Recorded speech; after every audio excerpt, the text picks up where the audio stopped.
আমরাও আজ চলে এলাম আমাদের সিরাজগঞ্জের শাহজাদপুরের খুবই পপুলার একটি পর্যটন স্পট বলা চলে, জাতীয় গোসলখানা রাউতরা সুইচ গেট এলাকায়। আমি সপরিবারে এসেছি, আমি এবং নাবিল, সেই সাথে নাবিলের আম্মাও এসেছে। আমি আর নাবিল এগিয়ে চলেছি। নাবিলের আম্মু কিন্তু পানিতে নামার চেষ্টা চলছে। প্রচণ্ড পানির চাপ, প্রচণ্ড স্রোত, আসলে দাঁড়িয়ে থাকাই কিন্তু মুশকিল।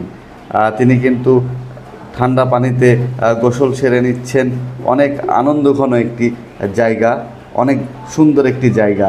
এই জায়গায় আসার পূর্বে আমি চিন্তা করতাম যে বিভিন্ন এলাকা থেকে কেন এই রাউতরা সুইচ গেটে মানুষ আসে গোসল করার জন্য। আমি কোনোদিনও এখানে গোসল করি নাই, কিন্তু আজকে পরিবারের চাপে এখানে এসে আমিও অনুভব করছি যে আসলেই মানুষ এখানে গোসল করে একটি তৃপ্তি এবং প্রশান্তি অনুভব করে। নাবিল তো ঠান্ডা পানিতে গোসলে মত্ত হয়ে উঠেছে। আমরা পেছনে দেখতে পাচ্ছি সেখানে মাছ শিকার করছে জাল দিয়ে। এই সুইচ গেটের গেটে যে পানির স্রোত রয়েছে সেখানে জাল ফেলে জেলেরা মাছ শিকার করছে, বেশ মাছও উঠছে সেখানে। অনেক সুন্দর একটি জায়গা, এজন্যই তো মানুষ বিভিন্ন জেলা থেকে, বিভিন্ন এলাকা থেকে এখানে আসে। আর এই গেটের পাশে যে পানির তীব্র চাপ, এখানে দাঁড়িয়ে থাকা বা বসে থাকার আনন্দ আছে। আমার নাবিল তো সেই আনন্দ উপভোগ করছে, আর আমি দাঁড়িয়ে থেকে ভিডিও করছি।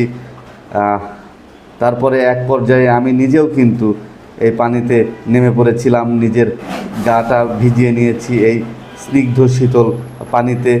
প্রচণ্ড স্রোত, বাড়িওয়ালিও কিন্তু স্রোতের আনন্দ নিচ্ছে, সেও মহা খুশি।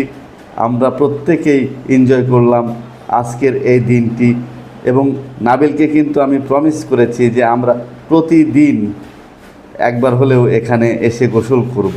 তারপরে কিন্তু নাবিল বাড়িতে ফিরে গেছে, না হলে নাবিলকে নিয়ে যাওয়া মুশকিল ছিল। তো আমিও কিন্তু সেই স্রোতে গা ভাসিয়ে দিয়েছি। এখানে শুয়ে থাকাও কঠিন, ভাসিয়ে নিয়ে যায়, আর বসে থাকা আরও কঠিন। আমাকে কয়েকবার পানির চাপ এসে ধাক্কা দিয়ে সামনের দিকে ফেলে দিয়েছে। এখানে ফটোশ্যুটও অনেক সুন্দর হয়। আমিও অনেক মজা করলাম, ছেলেবেলায় ফিরে গিয়েছিলাম, শৈশবে ফিরে গিয়েছিলাম, অনেক আনন্দ পেয়েছি। আমারও ইচ্ছা হয়েছে যে প্রতি সপ্তাহে অন্তত একবার এখানে এসে গোসল করব আমার নাবিলকে নিয়ে।